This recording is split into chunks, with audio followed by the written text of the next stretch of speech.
Kaixo, ongi etorria, polinomio hau faktorizatzen saiatuko gera. Horrela dio, 20 isa berdiru, gehi 10 isa berdi, gehi 5 isa. Hortarako zer egin behar dugu? Biderka komuna atera. Ezin bada, jarretuko dugu beste bideak jorratzen. Hiru gaiak, 20, 10 eta 5, zenbaki baten multiploak dira? Bai, ez da? Denak daitezke 5ekin zatitu. Orduan, 5. Hemen jartzen dugu zatitzaile komun handiena 5. Eta denak letraren bat badute berdina? Bai, isa. Orduan, isa. Mailari txikienarekin. Maila txikiena da, bat. Atea dut. Orduan, orain egin beharko duguna da zatiketak. Beti bezala, hartzen dut banan-bana zatitu bat ditut 5 isarekin. Bat, erdikoa ere bai, eta azkenekoa. 5 isa, zati 5 isa. Orduan, hemen gelditzegu 4 isa berdi, gehi, hemen gelditzegu 2 isa, eta zenbaki bere buruarekin zatitzerakoan bat gelditzeko. Orduan, lehenengo pausua eman dugu. Horren hasi beharko nuke Ruffinirekin, edo laburbidezko formula baden edo ez. Bada, zugusezu baietz, jartzen badugu adibidez 2 isa gehi bat berbi, gaur da igual hori dutze zaizulako dela, aurrekoak betetzen du. 2 isa bidez 2 isa, 4 isa berbi. Atzekoak ere bai, bat bidez bat.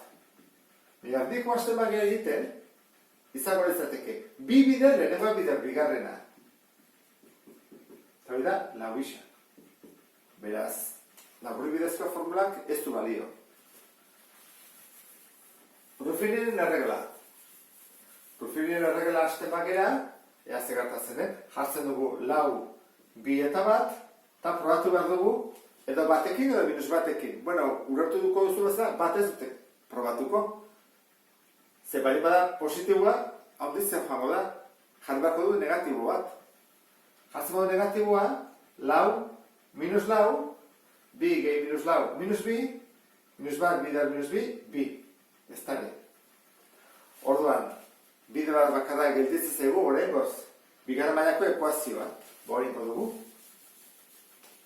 Eta hori ezin badegin, geldituko zaigu horrela. A, 4 da, B, 2, eta C, bat. Orduan, izango dezake, isa berdin, minus B, gehiken. 2 berbi, 4. Ken 4, A, C. Bider, B, bider, A. Koazen ikustea, kenduko tau. Minus B, gehiken. Lehenengo biderketak egin behar dira. 4 bider 4, 16. 4, ken 16, minus 12. Eta 2 bider 4, 8.